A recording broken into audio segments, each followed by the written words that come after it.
Algebra is the branch of mathematics in which we study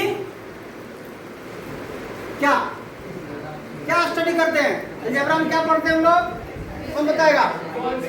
variable और constant जहां एक साथ मैथमेटिकल ऑपरेशन में इस्तेमाल हो उसको अलजेब्रा कहते हैं। ठीक है, सवाल है what is mathematics? What is mathematics?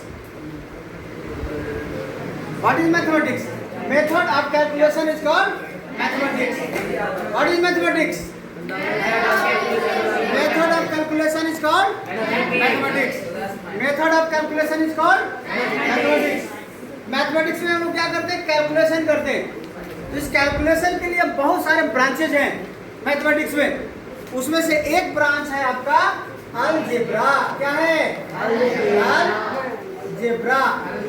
Algebra जो ब्रांच है आपका, उसमें हम लोग वेरिएबल और कांस्टेंट दोनों का एक साथ मैथमेटिकल ऑपरेशन में इस्तेमाल करते हैं। ठीक है, अलजेब्रा क्या है? What is algebra? Algebra is the branch of mathematics in which we study variable and constant both together in our mathematical operations। क्या चीज? वेरिएबल और कांस्टेंट। तो कौन बच्चा बताएगा कि वेरिएबल क्या है? बताइए वेरिएबल क्या है? हाँ, ये वेरिएबल है जिसका की वैल्यू वेरीज कर सकता है, जिसका वैल्यू फिक्स नहीं है। जिसका वैल्यू क्या होता है? जगह जगह पर अलग अलग होता है, ये वेरिएबल है। और कांस्टेंट क्या है? जिसका वैल्यू वेरी नहीं करता है, जैसे 5, 7, 9, ये वैल्यू फिक्स है। यह वैल्यू क्या होता है? वेरी नहीं करता है। 9 का मतलब ऑलवेज 9, लेकिन x का मतलब x में भी 7, x में भी 5, x में भी एनीथिंग। तो जब ये दोनों मिल जाता है, 5 और x मिल गया तो बच गया एक नया टर्म बन गया। इसको कहते हैं अलजेब्रिक टर्म। क्या कहते हैं? Algebraic term.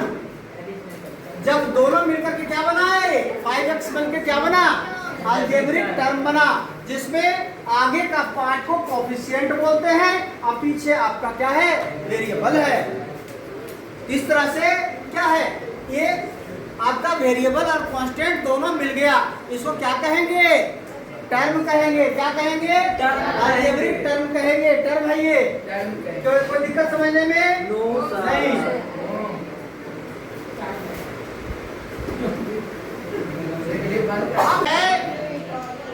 ये टर्म है आपका 7x। यह क्या है? एक टर्म है। दूसरा टर्म हमने लिखा 5y, ये अलग टर्म है। तो आप पहले समझिए लाइक टर्म और अनलाइक टर्म, वो दोनों में डिफरेंस समझना है। ये हो गया अनलाइक टर्म। 7x और 5y ये अनलाइक टर्म है। इसमें प्लस हो सकता है क्या? ये जुड़ सकता है क्या? ये जुड़ नहीं सकता है, यह ज्यों का त्यों रहेगा। बहुत से बच्चे गलती से इसको 12xy लिख देते हैं, ये गलत है, ऐसा नहीं होगा। जब भी प्लस करना है या माइनस करना है तो उसके लिए लाइक टर्म का होना बहुत जरूरी है। प्लस और माइनस केवल और केवल क्या होता है? लाइक टर्म में होता है। और जैसे कि 9x प्लस 3x, ये जुड़ेगा? हाँ जुड़ेगा, क्योंकि ये क्या है? लाइक टर्म है। ये एक जैसा टर्म है। लाइक टर्म का मतलब है, ये टर्म है आपका 7x, यह क्या है? एक टर्म है। दूसरा टर्म हमने लिखा 5y, ये अलग टर्म है। तो आप पहले समझिए लाइक टर्म और अनलाइक टर्म, वो दोनों में डिफरेंस समझना है। ये हो गया अनलाइक टर्म। 7x और 5y ये अनलाइक टर्म है। इसमें प्लस हो सकता है क्या? ये जुड़ सकता है क्या? ये जुड़ नहीं सकता है, यह ज्यों का त्यों रहेगा।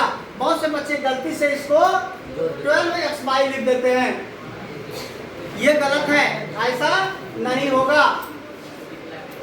जब भी प्लस करना है या माइनस करना है तो उसके लिए लाइक टर्म का होना बहुत जरूरी है। प्लस और माइनस केवल और केवल क्या होता है, लाइक टर्म में होता है। और जैसे कि 9x प्लस 3x ये जुड़ेगा, हाँ जुड़ेगा, क्योंकि ये क्या है, लाइक टर्म है, ये एक जैसा टर्म है। लाइक टर्म का मतलब